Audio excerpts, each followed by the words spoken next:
In addition to wearing many other pretty hats, Jennifer Ann Gordon is a multi-award winning dark fiction horror author. Pretty Ugly, our featured book today, won the Helicon Award for Best Horror 2022. Stay tuned for today's episode of the Writer's Corner live show. Don't go away, we'll be right back.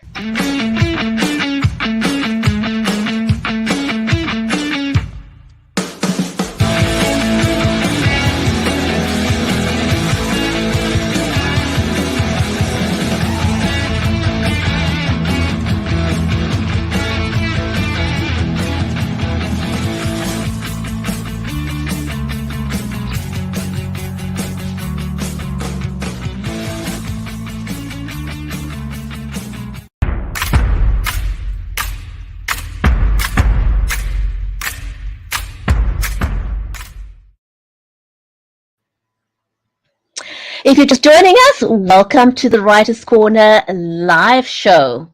I'm your host, Bridgetti.Live from Cape Town in South Africa, and in today's show, we're going to be welcome an amazing author, Jennifer Ann Gordon. If this is your first time watching the show, we've been going live for over 4.5 years.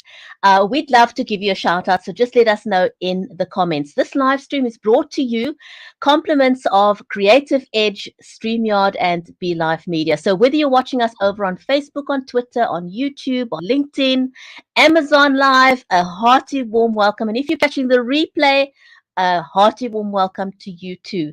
Now, one of the things that we're very passionate about is helping authors level up. Thanks to the pandemic, you're no longer limited to going down to the library or your local school to talk about your book. You can now hop online and talk about your book, not just to people where you live locally, but globally. Isn't that just amazing? It's just opened up wonderful doors for authors. But we like to share 1 or 2 quick tips before we bring our amazing author on the show to join us here. So many of you may talk about your book when you hop onto TikTok or Instagram. And when you do that, you'll be holding your phone in portrait mode, and that be 100% correct because it will use the entire screen real estate when you're on TikTok and when you're on Instagram. But here's a tip. If you are going live on Facebook, on YouTube, or any of the other platforms, you want to turn your phone the other way around, and that's called landscape mode. And if you ever wondered why you're going live on Facebook and you get those black lines on the sides, well, that's why, and that'll fix it. What you also want to do is ensure that you put your phone onto a tripod. Now, it doesn't really matter. I mean, there are like a gazillion different tripods. You can literally take your pick. But do put your phone on a tripod because it's impossible for you to talk about your book, be animated, pay attention to your audience, and hold your phone still. That's impossible. But if you're traveling and you're talking about your book, here's a quick hack. Take your phone, take some sticky tape, press stick, tic tac, whatever it is, and just stick your phone onto the nearest window. The great thing about that is that you're going to have your phone at the correct 90-degree angle. Plus, you're going to have front-facing light, so your audience can see you while you're talking about your book, because that's exactly what you want. Now, if you want to level up just a little bit from there, you can invest in any kind of lavalier microphone, and I can tell you there are a gazillion of them. Just take your pick. There are different brands, different makes, but these lavalier microphones, they're not expensive, they're very cheap, but they'll make a huge difference. If however you are on your on a laptop or a computer and you want to level up there, invest in a webcam. Anything in the Logitech range, I've tried all of them as I've grown up with Logitech, and Mary and I are both using Brio, which has got right side light technology, which means you don't have to be a lighting fundi. It'll just automatically adjust to your lighting conditions, and that's wonderful. And now let me welcome my amazing co-host and friend, Mary Elizabeth Jackson. And after that, we're going to welcome Jennifer Ann Gordon. Mary is a special needs and disabilities advocate. She's a educational speaker, a pastor, ghostwriter, and an award-winning author herself. And go check out her latest book, Cheers from Heaven. Mary, how are you today? I am great. And as you can see by the clothing we have on, right? We're going into winter and you're going into summer because we have our first cold snap. It is freezing. Oh my goodness, isn't it just crazy how we live in different parts of the world? And it's one of the things that we've both loved about it. We've been doing this show together for 4.5 years and we've never met in person. How awesome is that? But we're great I friends. I know. mean, it's I know. crazy. It's absolutely amazing. We know everything about each other and all about our kids. And, it's just, I know it's like having kind of long distance family. It's been great. And we love our show and all the authors. And we love who we have on today, don't we? We absolutely do. Now, guys, if you have never, ever, ever, ever met Jennifer Ann Gordon, she wears like a ton of amazing, beautiful hats.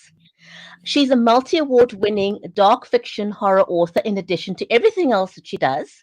And her book, Beautiful, Frightening, and Silent, won the Kindle Award for Best Horror Suspense for 2020. And the featured book, the one we're going to be talking about a bit more today, which is Pretty Ugly, and I'm interested about where that title came from. It won the Helicon Award for Best Horror 2022. Also, her other work is Daylight from Madness, which is the hotel book series, received the gold seal from the Book View and also the platinum seal from Reader's Favorite. So, without any further ado, let's give a hearty warm welcome to our amazing guest, Jennifer Ann.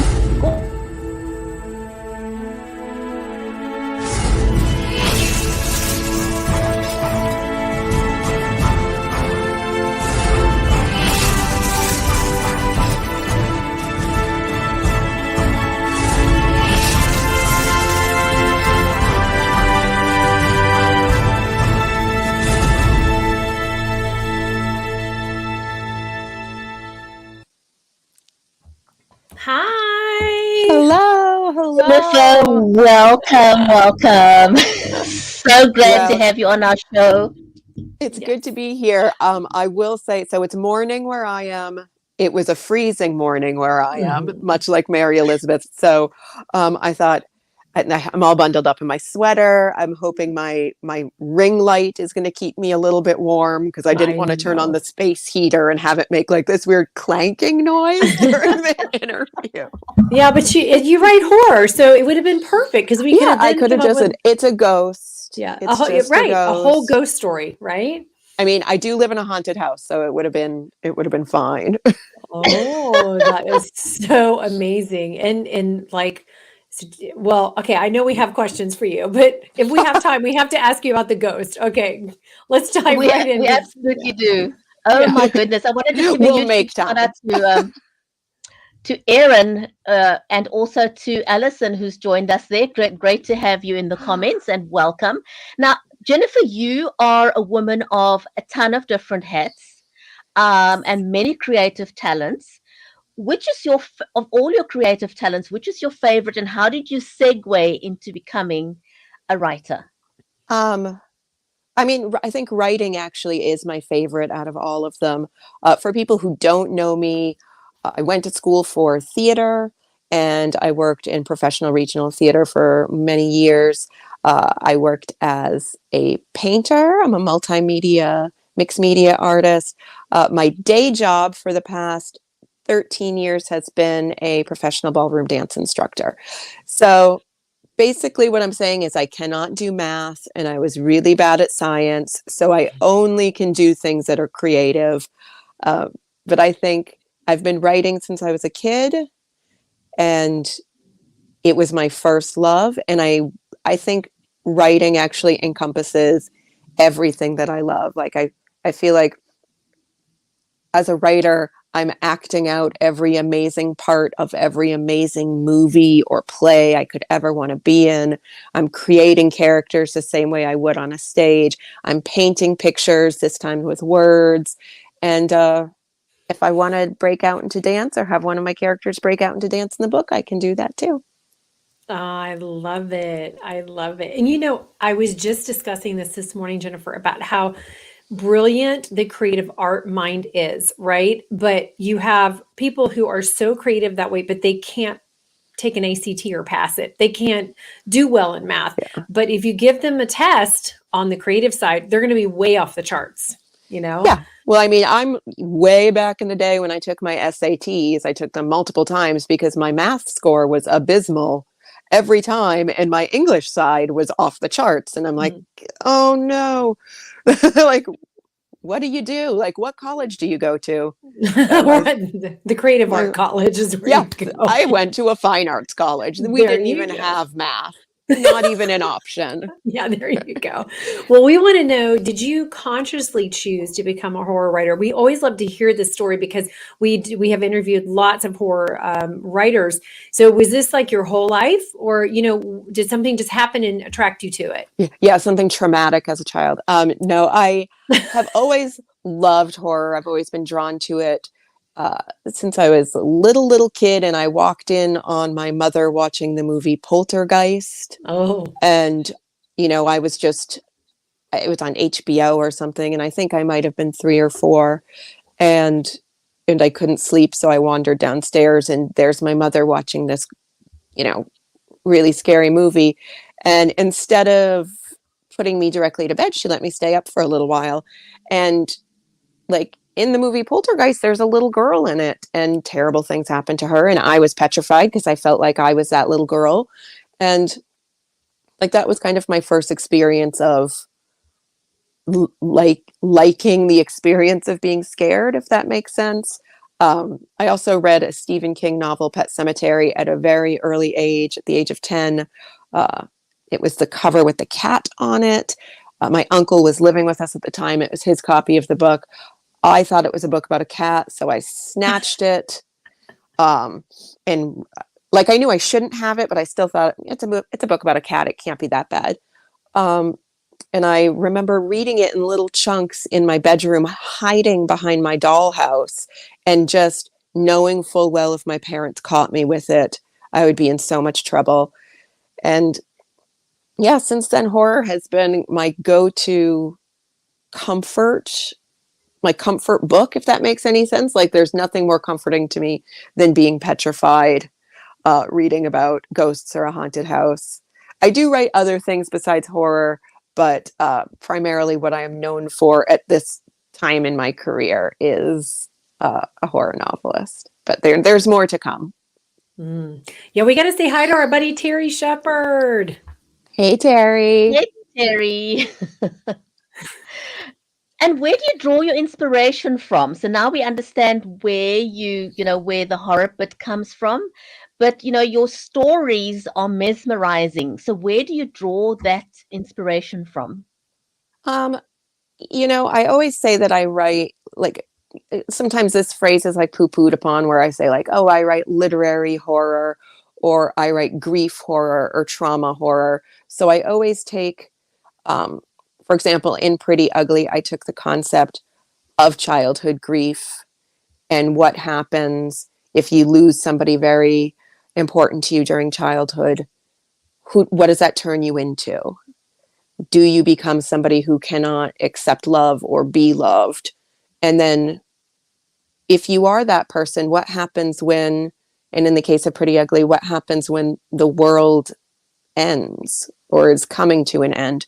Who are you during those moments? So I try to write horror from a very real place, more psychological horror than, I don't tend to write about monsters. I'm not saying I never will, but I don't tend to write about vampires or werewolves or Lovecraftian creatures. I love that. It's not my forte, but I like using horror as a metaphor for a lot of times grief or trauma, because what better thing than a ghost to represent something that you may have lost?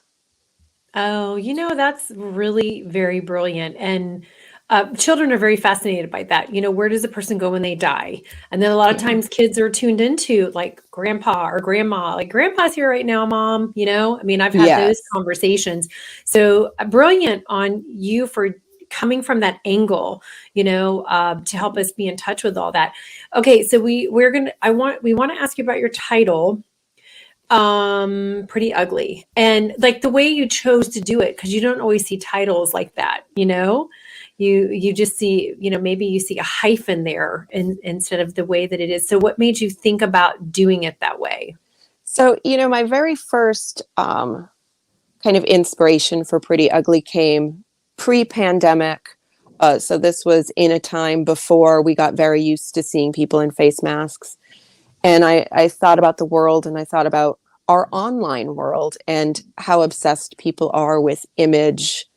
So I thought of these two characters, a failed politician and an Instagram influencer, and why they are the way they are, where their entire life is based on their facade.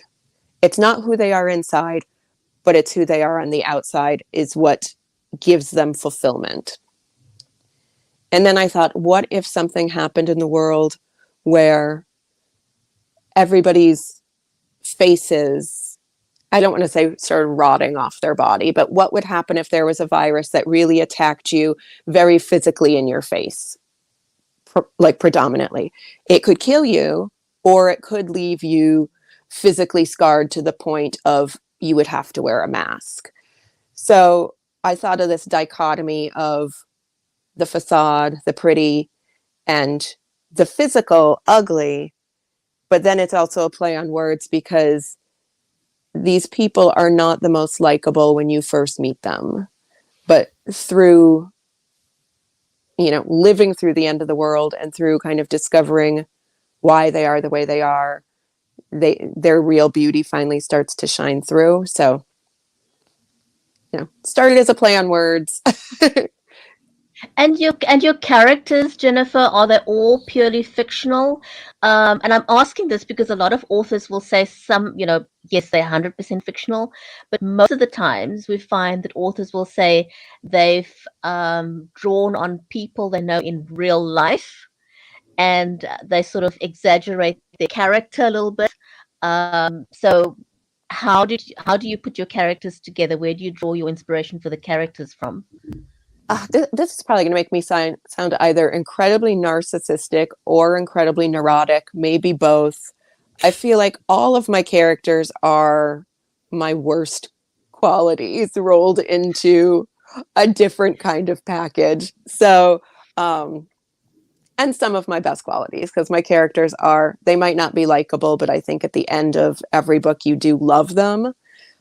So yeah, a lot of the character is me. Like my male lead in Pretty Ugly, his name is Sam. His nickname is Sam the Eagle.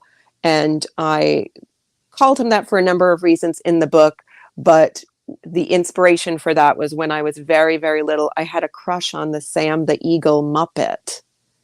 And I didn't even realize, like, it was a Muppet and a bird.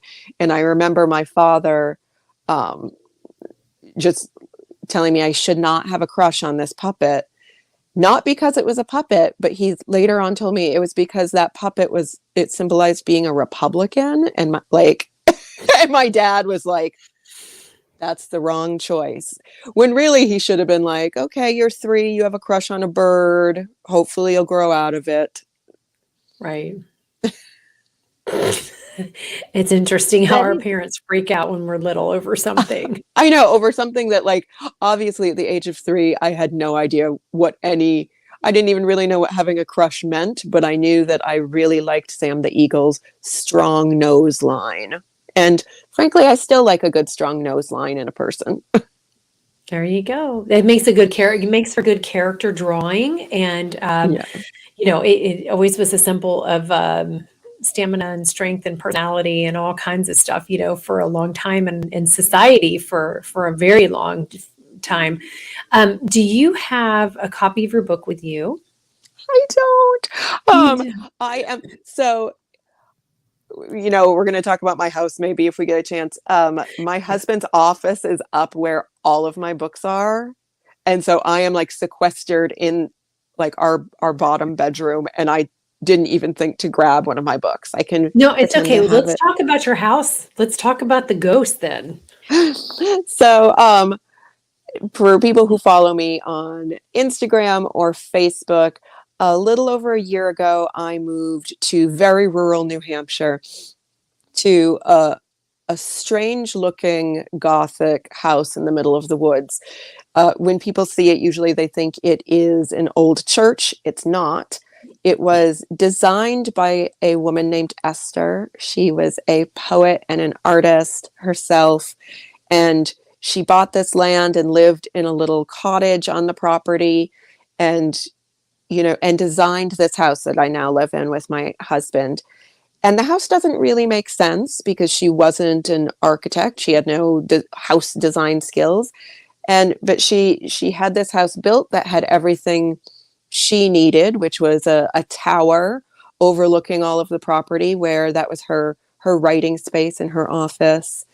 And so it's a really wonderful space to live in. The walls are made of bookshelves. It's really cool. But our second, third, and fourth floor are all kind of open concept. So where I write in the fourth floor tower, it's also it overlooks my husband's office. So he's working now near all my books.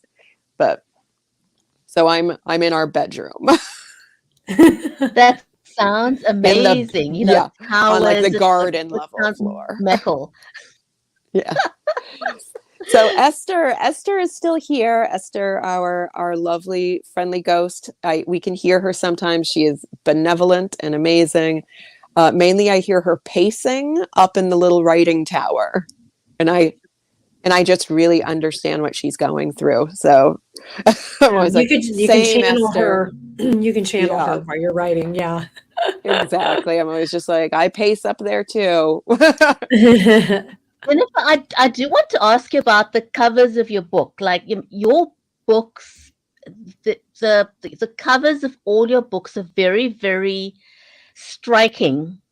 Do you use the same artist, and how much creative input do you have in your covers?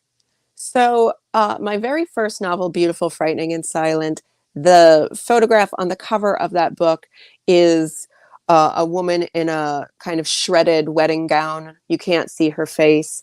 That photo is a photo of me. That was taken by my husband. We were performing in a haunted attraction, and we did a couple, photo shoots on that property in a fake cemetery. So that actually, I never intended that to be my book cover for Beautiful, Frightening, and Silent. I started using it as like a teaser image, and then people were really responding to it and saying, I love your book cover. And I kept thinking, that's not my book cover, that's me.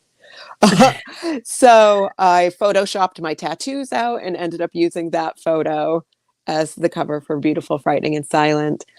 For my 2 short novel series, the Hotel series, which includes From Daylight to Madness and When the Sleeping Dead Still Talk, I had a lot of creative control in those.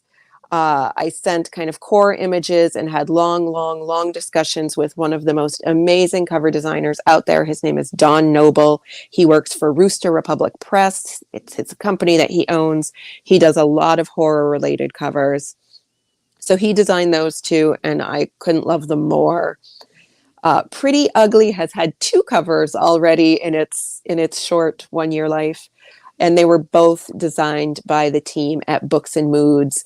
And again, I had a lot of creative control. I picked out the core imagery and let them do their magic for both. It's like a marriage, a perfect marriage, when you can find that somebody can work. You can work with somebody who can see your creative, boiling up in your mind, and it's bring it to magical. It's Yeah, it is magical to magic. say words to somebody and just say something like, oh, I like want it to be a Victorian era woman, but also a teacup, and also blah, and look like a tarot card. And then, and that's how Don Noble made the magic that is From Daylight to Madness. That cover, like, I got it and I burst into tears. I was just like, oh, it's perfect. It's amazing. I always love this part when we ask authors, how that sort of creative part of the cover came about, and just how the artist can sort of just somehow get into your head and translate what you envision inside your head onto it is your cover. It's really spectacular. And and Don Noble is a genius, and he's so good at making horror covers, and he understands the horror community. And then the people at Books and Moods, they handled the interior design of Pretty Ugly as well, for the paperback.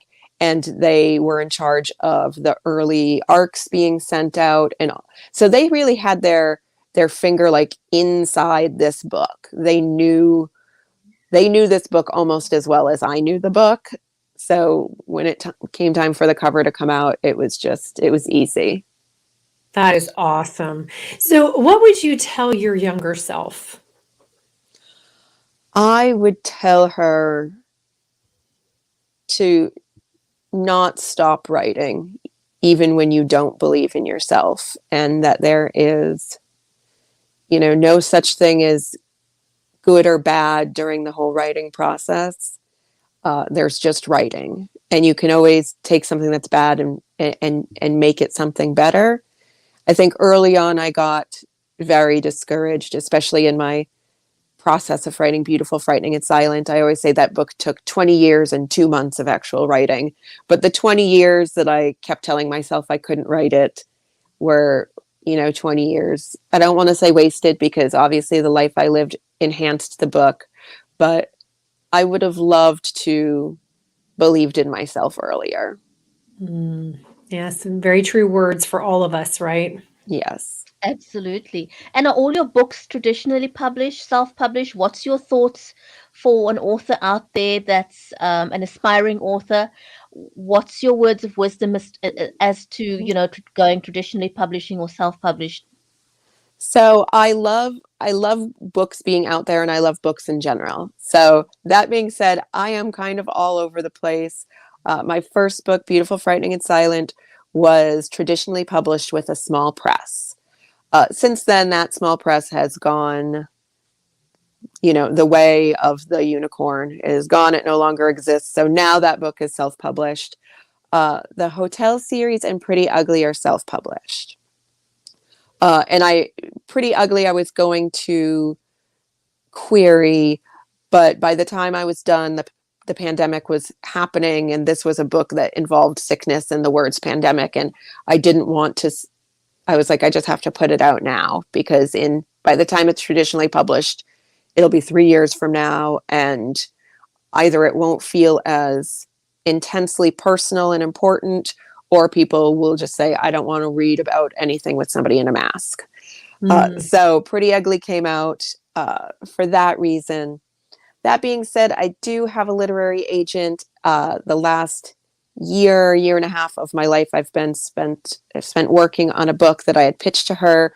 That book is currently out on submission to publishers right now, very recently. So this happened at the end of last week, beginning of this week. So it's exciting and nerve-wracking, and hopefully I'll have some kind of announcement soon about that, but you never know, because traditional publishing happens at such a different pace than small publishing, and certainly self-publishing. So I know a lot of people who have been saying, oh, you haven't put out a book in a year and a half. Did you stop writing? And I'm like, no, it's just, I'm on a different timeline, and I think all of them are valid. But I will say, in my heart of hearts, I have always wanted a traditional book deal since I was little. I wanted to be able to go to New York City and have lunch with my editor. And, I've wanted all of that.